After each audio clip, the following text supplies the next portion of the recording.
naon tuh cicing di dia sorangan juga tunggu wae. Jih, non maksud sia ka aing nyebut tunggul kehet. Yo, aing teh ngadaguan si emak aing mah aing mayar hutang aing nu lila-lila ting ka dieu si emak teh. Oh, arek mayar hutang. Bisa tuh we bos, PHP-kan ke urang ya, urang enek kalebak ieu. Oh, heuh atuh are mana eka lebak mah. Yo, urang mah HP nya. Yo. Tah, bikin ya kasih emaknya 100.000. Kade ulah teu dibikeun yo. Oh, siapa tuh bos? Kalau mah jeung mah aman. Urang tadi tuh lagi nya, Mas. Oh, sok kade bikeun. Oh. Ih, mak, kebenaran pisan euy. Kebenaran naon sih Bang Lima?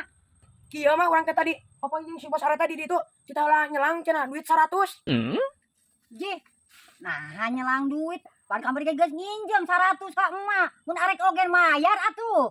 Ih, mak, beuting atuh dah. Tadi teh nyebutna teh, mayar teh sakalian cenah da ngomongna teh. Itu dah tadi mah.